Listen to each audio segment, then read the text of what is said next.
Hello बच्चों, myself Atul Ranjan, physics faculty, valve career institute. ये हमारे कलीग सूरज सर हैं, ये भी फिजिक्स पढ़ाते हैं। हेलो स्टूडेंट्स, आज हम लोग डिस्कस करने वाले हैं लास्ट डे 5th मई को जो अपना नीट का एग्जाम हुआ था उसमें हम लोग फिजिक्स के जो क्वेश्चंस आए थे उसको डिस्कस करने वाले हैं। पेपर काफी इजी था, ठीक है। तो let's see what was the paper. हाँ, तो देखते हैं। If c is the velocity of light in free space, the correct statement about photon among the following are. देखिए बच्चों, पहला जो ऑप्शन है, the energy of a photon is E is equal to H nu, ये सही है। ठीक है, ये राइट है। The velocity of photon is, ये भी सही है। The momentum of photon is P is equal to H nu upon C, ये भी सही है। In a photon electron collision both total energy and total momentum are conserve, ये भी सही है। और फोटोन पॉसेस पॉजिटिव चार्ज, ये स्टेटमेंट हमारा गलत है। तो ए बी सी डी सही है और इसके अकॉर्डिंग हमारा आंसर जो होगा थर्ड होगा। A thin spherical cell is charged by a some source. The potential difference between the 2 points C and P shown in figure. देखिए बच्चों, स्फेरिकल सेल के लिए जो सरफेस पे पोटेंशियल होता है वही पोटेंशियल उसके अंदर किसी पॉइंट का होता है। तो इस पॉइंट का पोटेंशियल और इस पॉइंट का पोटेंशियल सेम होगा KQ/R, और जब इन दोनों पॉइंट का हम डिफरेंस लेंगे तो ये डिफरेंस 0 के बराबर होगा। हमारा ऑप्शन होगा फर्स्ट। इसके बाद थर्ड क्वेश्चन है, a wheel of a bullock cart is rolling on a level road as shown in the figure below. If its linear speed is v in the direction shown, which one of the following option is correct? P, ये point P है, ये point Q है। हम जानते हैं सबसे जो lowest point का जो स्पीड होता है ये 0 होता है, और हाईएस्ट पॉइंट का स्पीड जो होगा वो 2v होगा। तो जो P पॉइंट का स्पीड होगा greater than the speed of Q। ठीक है, हमारा ऑप्शन होगा इसमें P point moves faster than Q, ये थर्ड ऑप्शन होगा। यहाँ पे एक और चीज मेंशन करना चाहेंगे, नीट के सिलेबस में अगर आप देखेंगे तो प्योर रोलिंग जो मेंशन नहीं है। तो नीट का सिलेबस में, नीट के पेपर में एक आध क्वेश्चन जो होता है वो सरप्राइजिंग होता है। That was the surprising question which was not part of the syllabus as the pure rolling was not in the syllabus, but the question was quite easy, so I think कि सभी बच्चों ने अच्छे से solve कर लिया। ठीक है। If the monochromatic source in YDSC experiment is replaced by white light, then देखिए all bright fringe will be of equal width, जो कि जो bright fringe है, जो width है, width is directly proportional to lambda। हर कलर के लिए lambda का वैल्यू डिफरेंट डिफरेंट होगा। इंटरफेरेंस पैटर्न विल डिसअपियर, ये गलत है, ये भी रॉन्ग है। There will be a central dark fringe, centre पे हमेशा ब्राइट होता है, तो हमारा ऑप्शन होगा 4। There will be a central bright white fringe surrounded by a few coloured fringe. Sir ये एक लॉजिक गेट का क्वेश्चन आया था, काफी सिंपल था, अगर आप देख पाए तो ये एक आपका यूनिवर्सल गेट है ना, जो कि क्या दे रहा है आपको, नॉट गेट का रिप्रेजेंटेशन देता है, और ये भी यूनिवर्सल गेट है ना, नॉर का, ये भी नॉट गेट है। तो यहाँ पे अगर आप इसका बूलियन अलजेब्रा लिखने की कोशिश करें तो आपको देखिएगा कि ये आएगा आपका A बार और ये आएगा B बार, और ये आपका जो है वो है नॉर गेट। तो इसकी वैल्यू क्या हो जाएगी, A बार प्लस B बार का बार, और यहाँ पे जब हम लोग लगाएंगे डी मॉर्गन थ्योरम तो अपने को वैल्यू क्या मिल जाएगी, A डॉट B। ठीक है, तो A डॉट B किसका होता है, it is for the AND gate, sorry AND gate. The correct answer is what, AND gate. Okay, next question देखिए। अगला क्वेश्चन है, the voltage of the terminal voltage of a battery whose EMF is 10 volt and internal resistance is 1 ohm when connected through external resistance of 4 ohm as shown in the figure is external। ये इसकी potential की value पूछ रहा है, ठीक है। यहाँ पे अगर आप देखें तो ये 10 वोल्ट का है और 4 ओम का और 1 ओम का यहाँ पर रेजिस्टेंस, टोटल रेजिस्टेंस की वैल्यू कितनी हो जाएगी, 5 ओम, और करंट इन द सर्किट कितना हो जाएगा, V/R that is equals to 2 ampere. ठीक है, this is the value of I, current की वैल्यू, और इसके क्रॉस पोटेंशियल कितना हो जाएगा आपका, V is equal to 4 into 2 8 हो जाएगा, माइनस IR। तो 10 minus 2 that is equals to what, 8।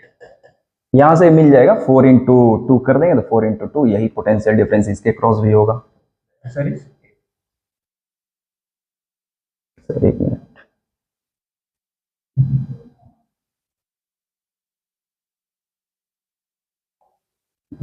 कैसे स्लाइड होगा। अगला देखिए, the most easy question I think was this, है ना। क्या पूछ रहे हैं, horizontal force of 10 Newton is applied on a block A as shown in the figure. The mass of the block A and B are 2 kg and 3 kg respectively. The block slides over a frictionless surface the force exerted by the block on A on block B. Block B के ऊपर force की value पूछ रहा है और अपने को पता है कि the surface is smooth, the only force acting on the block B will be what, the normal direction force by the block A. ठीक है, अगर इन दोनों को एक सिस्टम कंसीडर कर ले तो total mass of the system कितना हो जाएगा 5 किलोग्राम और फोर्स अप्लाई हो रहा है 10 न्यूटन का, तो एक्सेलरेशन की वैल्यू कितनी आ जाएगी 10/5 that is equals to 2 metre पर सेकंड स्क्वायर। और यहाँ से force exerted by A on B is equal to हो जाएगा 2 × 3 6 न्यूटन हो जाएगा। नंबर क्वेश्चन है कॉलिजन से रिलेटेड है। Two bodies A and B of same mass undergoes completely inelastic one dimensional collision. The body A moves with velocity v1 while the body B is at rest before collision. The velocity of system after collision is v2. The ratio v1 is to v2 हमें बताना है। तो देखिए inelastic collision में मान लेते हैं initial velocity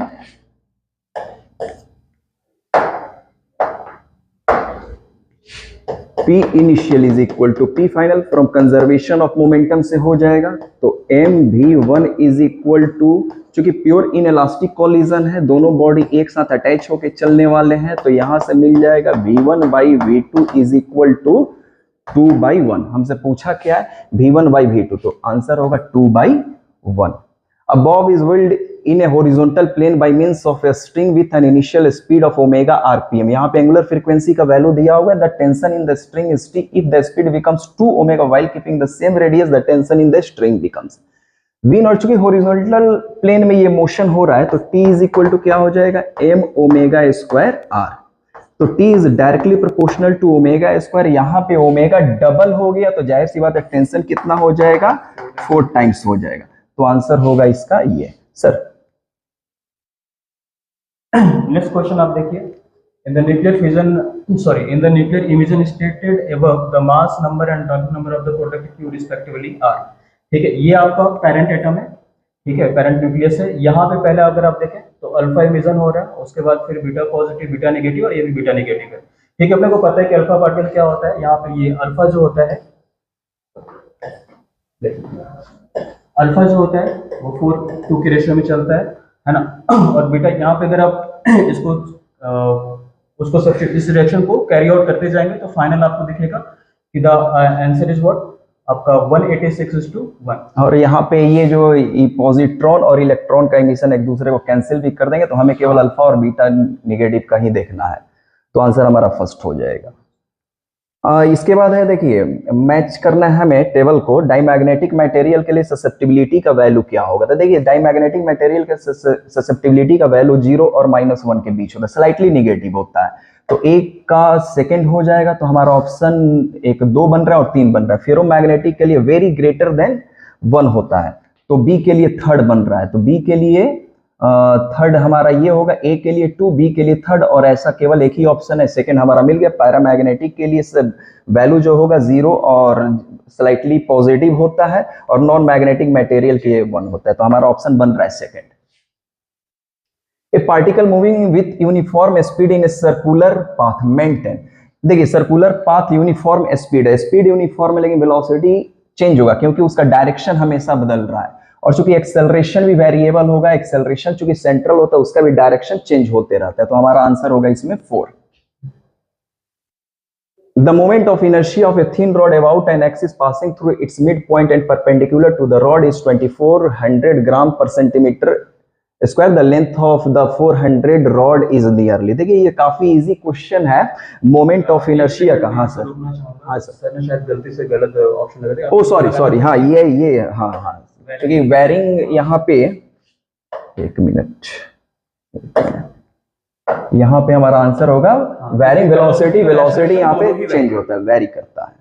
The moment of inertia of a thin rod about an axis passing through its midpoint and perpendicular to the rod is 2400 gram per centimeter square. The length of 400 gram rod is nearly। देखिए काफी आसान question है moment of inertia का। Moment of inertia से related हर साल 1-2 question पूछे ही जाते हैं, लगभग आप चेक करेंगे तो हमेशा मोमेंट ऑफ इनर्शिया से रिलेटेड क्वेश्चन पूछा जाता है। इसको हम लोग रफ करते हैं। इसमें फॉर्मूला होता है रॉड के लिए I is equal to 1/12 ml square.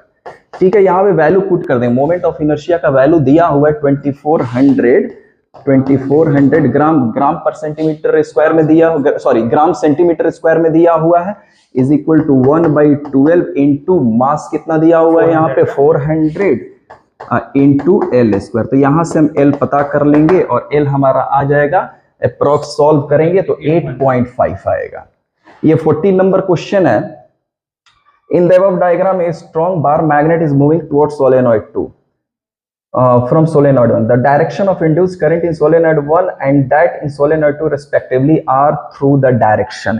तो यहाँ पे देखते हैं जब ये मैग्नेट ये मूव करेगा इस डायरेक्शन में तो साउथ पोल, चूंकि ये अप्रोच कर रहा है सोलेनॉइड की तरफ, अप्रोच करने वाला सामने वाला फेस, चूंकि इससे जो लिंक फ्लक्स होगा, जो फ्लक्स होगा इंक्रीज करेगा तो सामने वाला जो फेस होगा इसका नॉर्थ पोल की तरफ बिहेव करेगा। चूंकि नॉर्थ पोल है तो north pole according to Lenz law ये एक ऐसे पोल की तरह बिहेव करेगा ताकि उसको रिपेल कर सके। चूंकि साउथ पोल उसके नजदीक जा रहा है तो सामने वाला फेस भी क्या होगा, यहाँ पे साउथ पोल ही होगा। एक मिनट, साउथ पोल होगा तो यहाँ पे ये फेस हो जाएगा साउथ पोल, तो ये नॉर्थ हो जाएगा। और चूंकि नॉर्थ पोल यहाँ से दूर जा रहा है तो ये साउथ होगा और ये हो जाएगा नॉर्थ पोल। तो साउथ पोल के लिए करंट का डायरेक्शन यहाँ पे क्लॉकवाइज होगा, तो करंट का डायरेक्शन यहाँ बी की तरफ होगा। बी की तरफ तभी होगा जब ए से करंट आएगा, तो करंट यहाँ पे ए से बी हो जाएगा। और यहाँ पे ये साउथ पोल है तो साउथ पोल में करंट का डायरेक्शन यहाँ भी सी की तरफ होगा, और सी की तरफ तभी होगा जब करंट यहाँ से डी से जाएगा। तो करंट का डायरेक्शन डी टू सी होगा और यहाँ पे ए से बी होगा। तो डी टू सी और ए से बी, तो हमारा ऑप्शन इसमें बनता है सेकेंड। नेक्स्ट क्वेश्चन देखिए, सोलर सेल पे है आपका, आपने जो पढ़ा होगा अपना एप्लीकेशन ऑफ द फोटोडायोड, है ना। इसमें देखिए लिखा हुआ है consider the following statement A and B, identify the correct answer. ये क्वाड्रेंट दे रखा है, वो रखा है कि for a solar cell the IV characteristics lies in the fourth quadrant of the given graph. अगर आपको याद होगा तो आईवी कैरेक्टरिस्टिक जैसा कि हम लोगों ने क्लास में पढ़ा था, है ना, ये आपका करंट होता है, ये आपका वोल्टेज है ना, फोर्थ क्वाड्रेंट में इस तरीके से लाई करता है। तो यहाँ पे अगर आप देखें तो फोर्थ क्वाड्रेंट में लाई कर रहा है। In the reverse bias junction the direct current measurable due to majority charge current. आपका फर्स्ट स्टेटमेंट तो ठीक है, बट आपको ये पता है कि रिवर्स बायस में जो चार्ज करंट होता है, जो करंट होता है, वो ड्यू टू व्हाट होता है, माइनॉरिटी चार्ज करंट, या मेजॉरिटी लिखा हुआ है। तो ये सेकंड स्टेटमेंट जो है वो आपका गलत है। तो first statement is correct but second statement is wrong.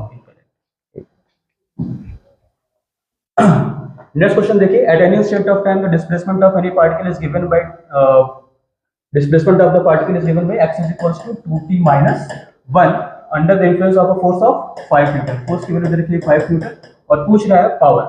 तो पावर इक्वल्स टू क्या होता है, फोर्स इनटू में वेलोसिटी। तो सिंपली अगर आप इसको एक बार डिफरेंशिएट करेंगे तो आपको वेलोसिटी की वैल्यू मिल जाएगी, है ना, और वेलोसिटी की वैल्यू आएगी 2, तो पावर की वैल्यू कितनी हो जाएगी 5 * 2 that is equals to what 10 Newton.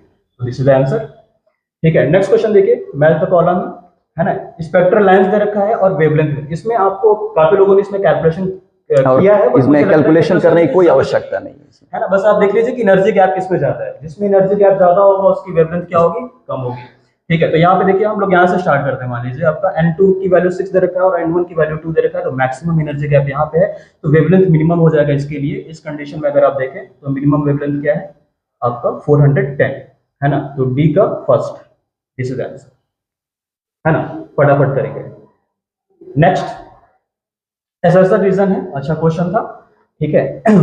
Assertion दे रखा है the potential V of any axial point at 2 metre from the centre of the dipole of a dipole moment vector P of magnitude this much. इसको अगर आप solve करेंगे तो आपको मिलेगा कि ये वैल्यू जो दे रखा है सही, क्योंकि डायपोल की वैल्यू क्या होती है, P = kp/r²। ठीक है, सारी वैल्यूज दे रखी है, इसको पुट करेंगे तो आपको सेम वैल्यू मिलेगी। ठीक है, बट रीजन में जो इसने फॉर्मूला दे दिया वो ये गलत दे दिया, यहाँ पे 2 लिख दिया, ये गलत है। ठीक है, तो reason is incorrect and assertion is correct है। ठीक है, नेक्स्ट लॉजिक गेट से अगला एक और सवाल है जो कि ट्रुथ टेबल के ऊपर बेस्ड है। ठीक है, इस क्वेश्चन में कुछ नहीं है, अगर आप इनपुट बी को देखें और आउटपुट वाई को देखें तो ये दोनों इंदु से तो ये बी बार के बराबर हो जाएगा यहाँ पे। तो ये हमेशा वैल्यू जो वाई दे रहा है वो क्या है, बी का कॉम्प्लीमेंट दे रहा है, मतलब the value will be what, Y is equal to B bar. Over two sir. ये क्वेश्चन है प्रिज्म से रिलेटेड क्वेश्चन है, बढ़िया क्वेश्चन है यहाँ पे।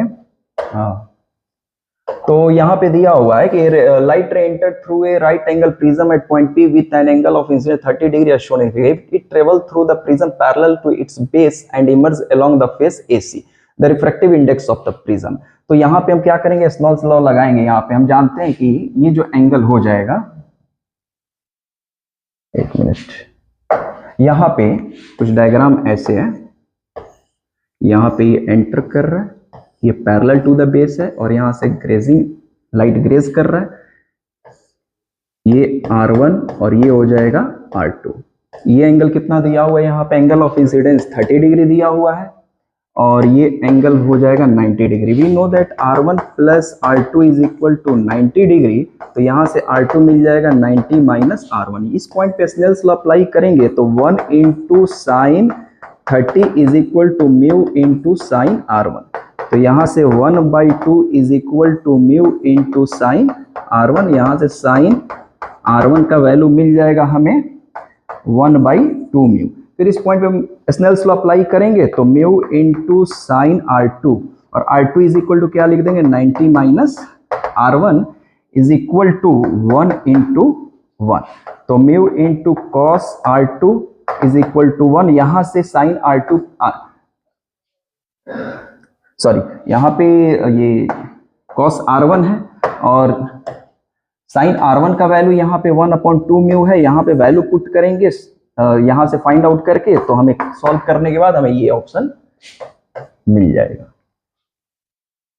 इन vernier calliper n+1 division of vernier scale coincide with n division of main scale if 1 MSD represent 0.1 mm the vernier constant. Vernier constant मतलब least count पूछ रहा है यहाँ पे, ठीक है। तो लिस्ट काउंट, ये रफ कैसे होगा, तो लिस्ट काउंट के लिए हम जानते हैं कि लिस्ट काउंट के लिए लिस्ट काउंट या vernier constant is equal to क्या हो जाएगा 1 MSD माइनस 1 VSD। और यहाँ पे बेटा 1 VSD इज इक्वल टू कितना दिया हुआ है, कितना n+1। तो n+1 VSD is equal to क्या हो जाएगा यहाँ पे n MSD। यहाँ से 1 VSD पता कर लेंगे n/n+1 MSD और फिर यहाँ से हम 1 MSD और VSD का वैल्यू यहाँ से पुट कर देंगे n/n+1 MSD। तो ये चीज हमें यहाँ से मिल जाएगा n+1 माइनस n मतलब 1/n+1 MSD। MSD का वैल्यू कितना है 0.1। ये mm में है, इसको सेंटीमीटर में कन्वर्ट करेंगे तो हमारा ऑप्शन होगा ये। एक tightly owned 100 tons coil of radius 10 cm carries a current of 7 amps. The magnitude of magnetic field at the center of the coil is। Permeability का वैल्यू दिया हुआ है। यहाँ पे देखिए कॉइल के लिए जो मैग्नेटिक फील्ड का वैल्यू होता है वो म्यू नॉट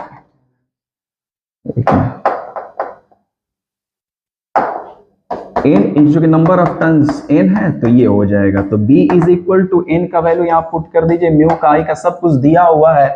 तो यहाँ पे वैल्यू पुट करने के बाद जो हमारा आंसर निकल के आएगा वो 4.4 मिली टेस्ला होगा।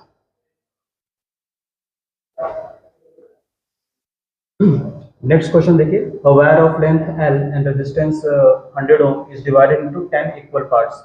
The first 5 parts are connected in series while the next 5 parts are connected in parallel. The two combinations are again connected in series. The resistance of this final combination is। बोल रखा है कि एक wire है ना, जिसको 10 equal part में उसने डिवाइड कर दिया, ठीक है। उसके बाद बोल रहा है first 5 part are connected in series. तो जो फर्स्ट 5 पार्ट है उसको उसने सीरीज में कनेक्ट कर दिया, तो कुछ इस तरीके से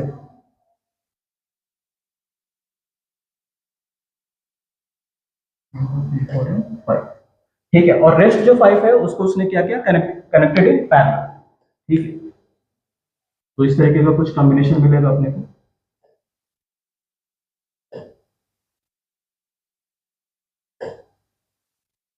ठीक है, इस तरीके से ऐड कर दिया और ये आपको मिला। अब इसका जो टोटल कॉम्बिनेशन है इसको इसने क्या किया, सीरीज में ऐड कर दिया। अगर यहाँ पे आप देखें तो रेजिस्टेंस की वैल्यू कितनी है 100 ओम है, ठीक है। तो इंडिविजुअल पार्ट की वैल्यू कितनी हो जाएगी 10 ओम, ठीक है। और 5 सीरीज में, तो 10 इंटू में 5 दैट इज इक्वल्स टू 50 और 5 आपके क्या है पैरेलल में है। तो आपको पता है कि जब इक्वल रेजिस्टेंस पैरेलल में होता है तो वैल्यू क्या हो जाती है R/N। तो ये हो जाएगा 10/2 that is equals to 10/5 that is equals to 2 और इनको आपस में इसने बाद में क्या कर दिया, सीरीज में ऐड कर दिया। तो वैल्यू क्या हो जाएगी 50 + 2 दैट इज इक्वल्स टू 52 ओम, ठीक है। द आंसर इज थर्ड, ठीक है।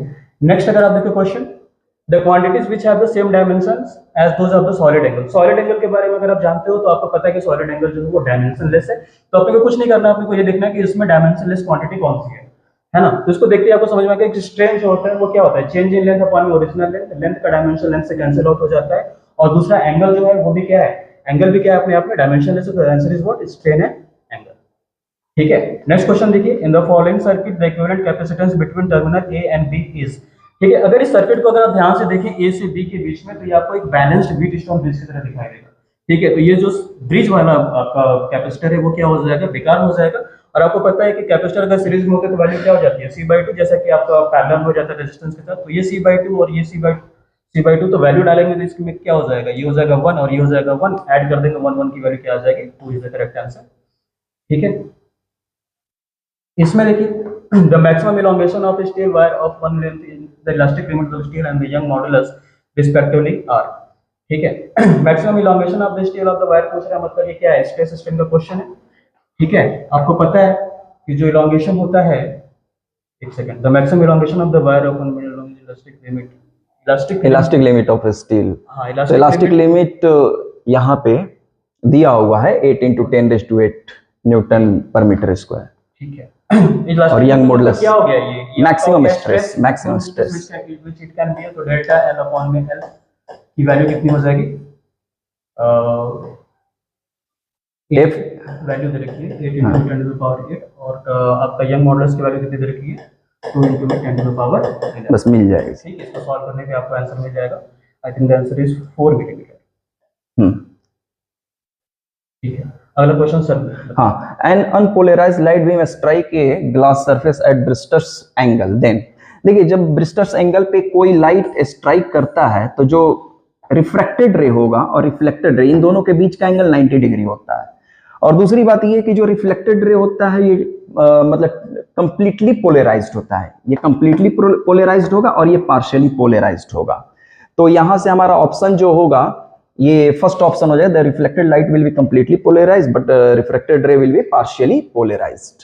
और यहाँ पे in an ideal transformer the turns ratio NP upon NS is equal to, देखिए आप रेशियो आप जानते हैं, transformer ratio VS upon VP is equal to NS upon NP। और NS अपॉन NP कितना दिया हुआ है सर, ये NP अपॉन NS दिया 1/2, तो ये 2:1 होगा। हमें यही पता करना है, VS upon VP is equal to कितना हो जाएगा, 2:1। ठीक है, the mass of planet is 1/10 that of the earth, its diameter is half, the diameter half है, radius भी half होगा, the acceleration due to gravity on that planet is।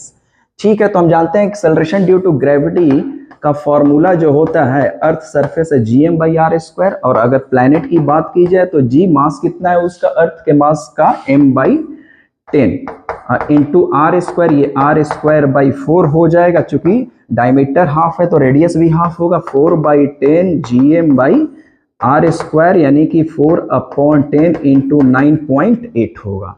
ये 4/10 into 9.8 ये सॉल्व करेंगे तो 3.92 अप्रॉक्स आएगा। The graph which shows the variation of 1/λ² and its kinetic energy is where lambda is de Broglie wavelength of a particle.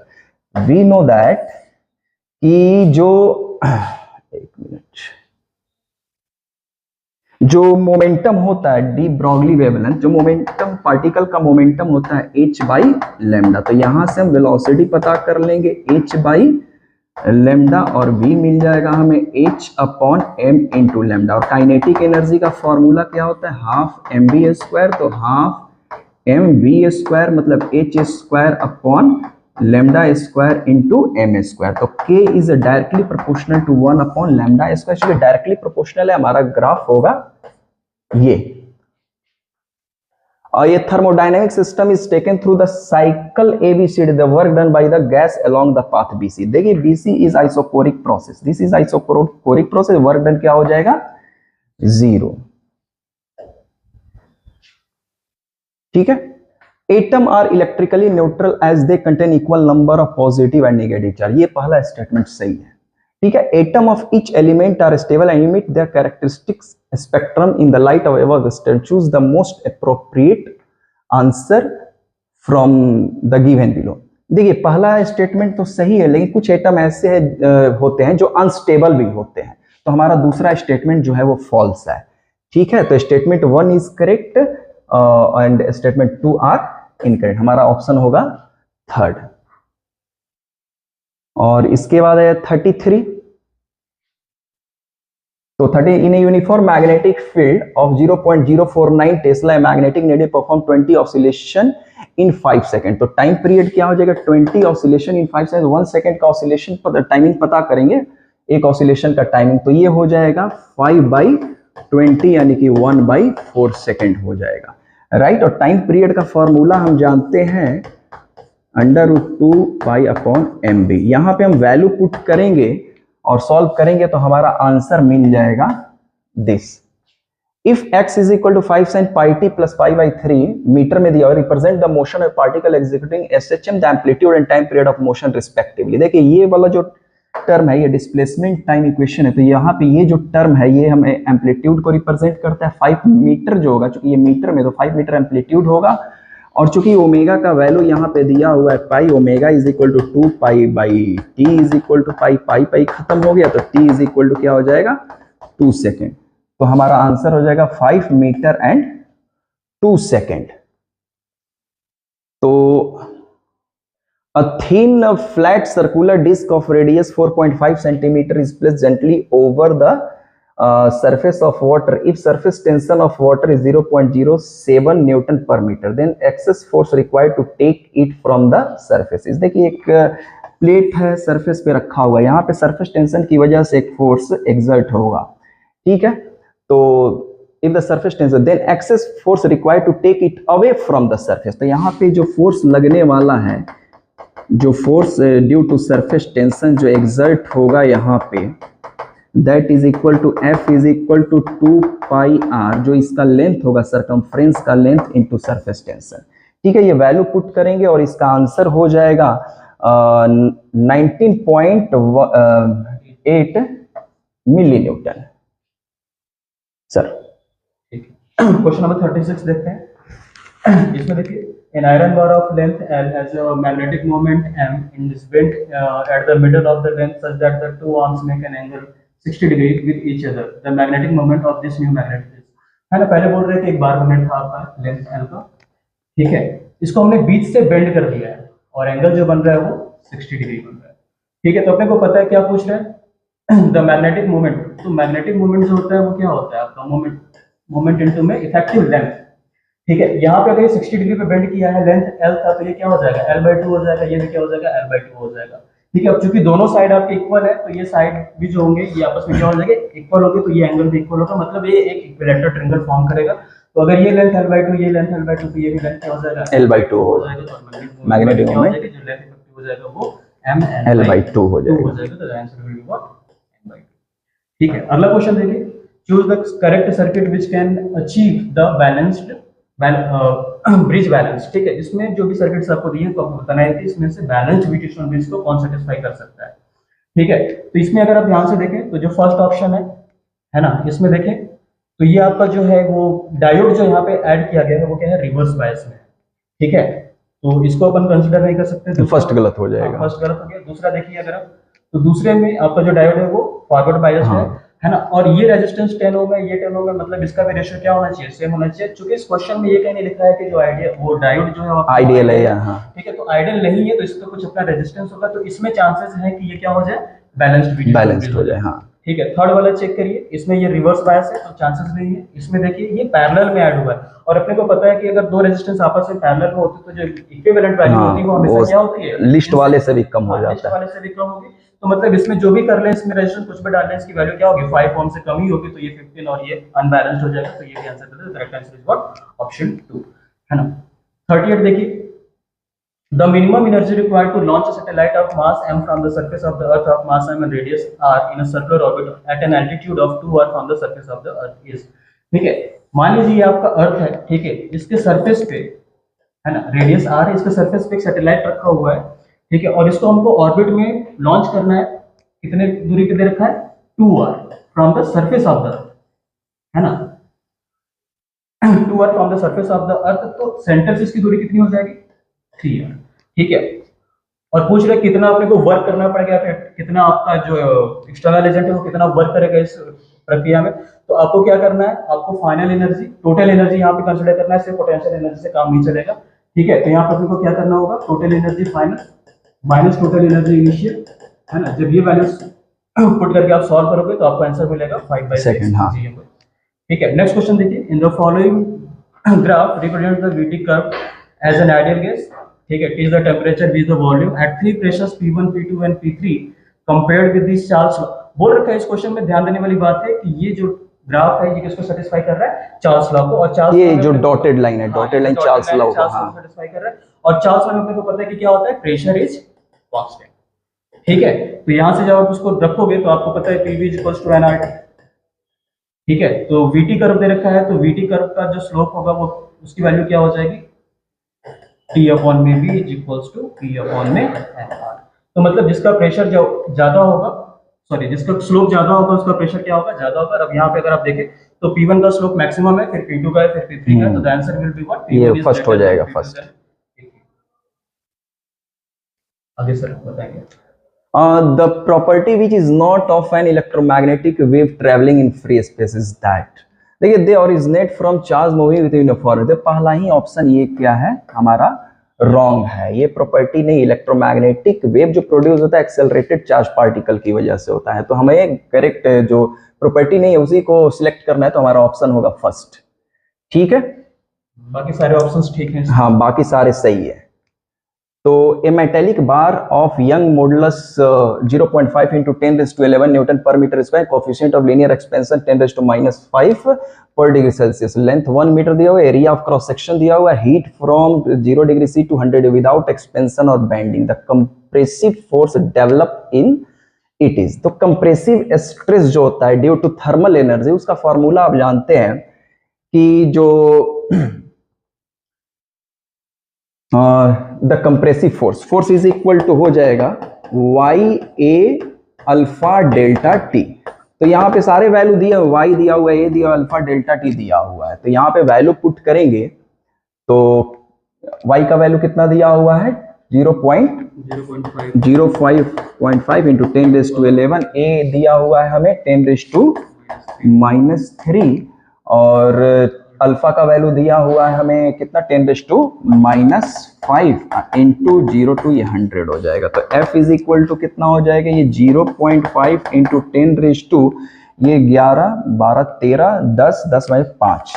ठीक है, तो ये answer हो जाएगा 50 into 10⁻³ Newton.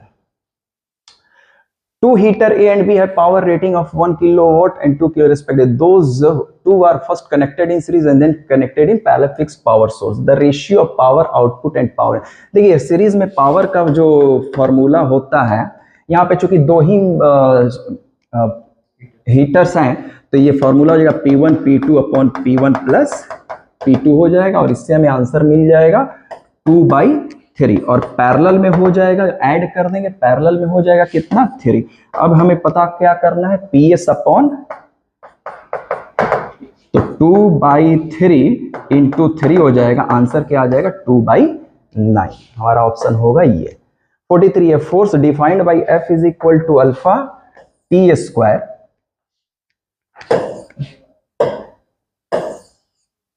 alpha T square plus beta T act on a particle at a given time T. The factor which is dimensionless is alpha and beta are constant। देखिए, यहाँ पे हम ऐसे कर सकते हैं, हमें ऑप्शन को चेक करना है कौन सा सही है, तो एक एक ऑप्शन को चेक करना पड़ेगा। सबसे पहले हम एक काम करते हैं कि alpha T square is equal to beta T, ये दोनों इक्वल है क्योंकि same physical quantity can be added और सब्ट्रैक्टेड, तो ये दोनों तो इक्वल होगा। यहाँ से T से T गया तो alpha T is equal to beta, तो अल्फा T और कुछ ऐसा ऑप्शन बन रहा है, alpha T divided by beta is equal to, ये प्योर नंबर है तो ये एक डायमेंशनलेस क्वांटिटी, हमारा ऑप्शन होगा third. A parallel plate capacitor is charged by connecting it to a battery through a resistor. If I is the current in the circuit, then the gap between the plate displacement current of magnitude greater than, the greater नहीं होता, conduction current displacement current का magnitude same होता है और उसी direction में भी होता है। तो हमारा ऐसा option, there is option displacement current equal magnitude I flow in the direction, नहीं, हमारा ऑप्शन थर्ड होगा। A small telescope has an objective of focal length 140 cm and eyepiece of focal length 5 cm. The magnifying power of telescope for viewing a distant object. तो हम जानते हैं magnifying power का formula क्या होगा, FO by FE हो जाएगा, ये डिवाइड कर देंगे 140 बाई कितना है 5 सेंटीमीटर, ये लगभग आ जाएगा 28। हमारा ऑप्शन होगा third. If plates of a parallel plate connected to a battery are move to a close to each other, देखिए पैरेलल प्लेट कैपेसिटर के दोनों प्लेट को जब एक दूसरे के पास लाएंगे तो जो C इज इक्वल टू होता है epsilon not A by D, D decrease करेगा तो C क्या होगा यहाँ पे इंक्रीज करेगा, और चूंकि वोल्टेज कांस्टेंट है तो Q is equal to C भी, तो चूंकि C इंक्रीज कर रहा है तो ये भी क्या होगा इंक्रीज करेगा, और एनर्जी भी क्या हो जाएगा हाफ CV स्क्वायर, ये भी क्या होगा इंक्रीज करेगा, चूंकि वोल्टेज कांस्टेंट है C इंक्रीज कर रहा है। और कौन सा ऑप्शन है यहाँ पे, तो इट्स कैपेसिटेंस इंक्रीजेस, ये सही है, इट्स चार्ज स्टोर्ड इंक्रीजेस, ये भी सही है, the energy stored in it decreases, ये गलत है। The ratio of charge to its potential, charge to its potential ratio Q upon क्या दिया हुआ, the ratio of charge to its potential remains same. तो देखो चार्ज अपॉन पोटेंशियल का ratio क्या हो जाएगा, ये C के बराबर हो जाएगा, C के बराबर होगा C is equal to Q upon V, ये भी क्या रहेगा इंक्रीज करेगा, तो ये हमारा सेम नहीं रहेगा, ये हो जाएगा गलत। The product of charge end voltage increases, the product of charge Q into V, energy का एनर्जी से रिलेटेड ये हो जाएगा, हाफ Q भी एनर्जी का फॉर्मूला होता है, और एनर्जी चूंकि इंक्रीज कर रहा है तो ये भी इंक्रीज करेगा, ये भी हमारा सही है, ACE हमारा ऑप्शन होगा दिस। ठीक है सर। अगला क्वेश्चन देखिए, क्वेश्चन नंबर 47 बोल रखा है, a 10 microfarad capacitor is connected to 210 voltage 50 hertz source as shown, because the peak current in the current is near peak। peak current की वैल्यू पूछ रहे हैं, अपने को पता है ना, यहाँ पे कैपेसिटेंस की वैल्यू दे रखा है 10 माइक्रोफैरेड, ठीक है, और यहाँ पे 210 वोल्टेज है, वोल्टेज की वैल्यू 210 वोल्ट है, और फ्रीक्वेंसी कितनी है, फ्रीक्वेंसी इज 50 हर्ट्ज, ठीक है। तो अपने को पता है ओमेगा की वैल्यू क्या हो जाएगी, ओमेगा इक्वल टू हो जाएगा 2 पाई इनटू f, और वैल्यू यहाँ पे आ जाएगी 100 पाई, ठीक है। और पीक करंट I की वैल्यू क्या हो जाएगी, I naught equal to V naught 1 upon omega C, XC हो जाएगा यहाँ पे वैल्यू निकाल लेंगे अपन, तो वैल्यू पुट करेंगे तो वैल्यू कितनी आएगी इसकी, यहाँ पे V नॉट ओमेगा C हो जाएगा, तो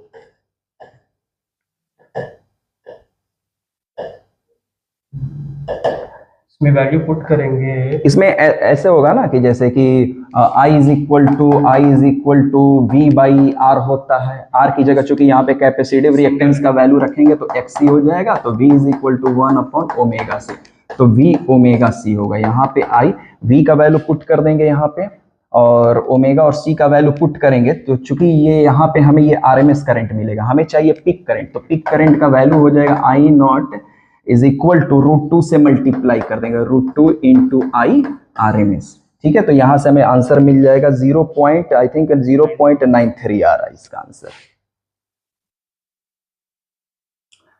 the velocity time plot of motion of a body, देखिए VT ग्राफ दिया हुआ, एक्सेलरेशन टाइम ग्राफ हमें पता करना है, तो यहाँ पे देखिए 0 से यहाँ से इतने टाइम इंटरवल के लिए एक्सेलरेशन क्या होगा, 0 होगा, क्योंकि वेलोसिटी भी 0 है। और इस इंटरवल के लिए देखिए यहाँ पे स्लोप क्या है, स्लोप वेलोसिटी इंक्रीज कर रहा है, स्लोप कांस्टेंट है, तो slope of VT graph gives acceleration, और एक्सेलरेशन क्या होगा पॉजिटिव, क्योंकि स्लोप पॉजिटिव है, तो यहाँ पे एक्सेलरेशन पॉजिटिव होगा और कांस्टेंट होगा, क्योंकि स्लोप कांस्टेंट है। फिर से यहाँ पे एक्सेलरेशन, चूंकि वेलोसिटी कांस्टेंट है, एक्सेलरेशन हो जाएगा 0, और यहाँ पे वेलोसिटी क्या हो रहा है डिक्रीज कर रहा है, स्लोप नेगेटिव, एक्सेलरेशन नेगेटिव, हमारा आंसर होगा 4, ठीक है। A seat is placed on a horizontal surface in front of a strong magnetic pole. A force is needed to hold the seat if it is magnetic. अगर magnetic है, जाहिर सी बात है, magnetic अगर मटेरियल है तो उस पर फोर्स लगेगा, ठीक है। उसको होल्ड करने के लिए हमें बाहर से एक फोर्स लगाना पड़ेगा। Hold the sheet there is non magnetic, non magnetic के लिए हमें फोर्स नहीं लगाना पड़ता है। Move the sheet away from the pole with uniform velocity if it is conducting, अगर कंडक्टिंग है जो शीट है तो उसमें एडी करंट प्रोड्यूस होगा, और एडी करंट की वजह से काइनेटिक एनर्जी का लॉस होगा, जिसको हमें मेंटेन रखने के लिए बाहर से एक फोर्स लगाना पड़ेगा, तो सी सही है। और चूंकि move the sheet away from the pole with uniform it is both non conducting current ही प्रोड्यूस नहीं होगा, तो ये हमारा ऑप्शन नहीं होगा, तो हमारा ऑप्शन होगा A एंड C ओनली, ठीक है। If the mass of A Bob is simple pendulum is increased to thrice to its original mass and its length is made half its original length, then new time period of oscillation is x by 2, time x by 2 times its original time period. देखो time period t is equal to mass से कोई लेना देना नहीं होता है, 2 pi under root L by G. और चूंकि यहाँ पे जो new time period of oscillation is x by 2, पहले x था ये, ठीक है, और बाद में कितना हो गया x by 2, then value of x पूछ रहा है, ठीक है।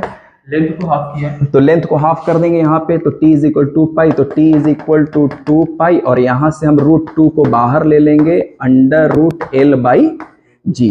तो यहाँ पे ये 1 बाई रूट 2 टाइम्स हो रहा है, 1 बाई रूट 2 टाइम्स हो रहा है, तो x बाई 2, तो 1 बाई रूट 2 टाइम्स होगा जब x का वैल्यू हम रूट 2 रखेंगे। That's all. तो ये था आपका फिजिक्स का पेपर, है ना, काफी इजी था और आसान था, और ऐसे ही पेपर नीट में आते हैं। अच्छा, अगर आपको कोई डाउट हो, कोई प्रॉब्लम हो, तो please feel free to ask us, ठीक है। Thank you very much for watching this video. Thank you.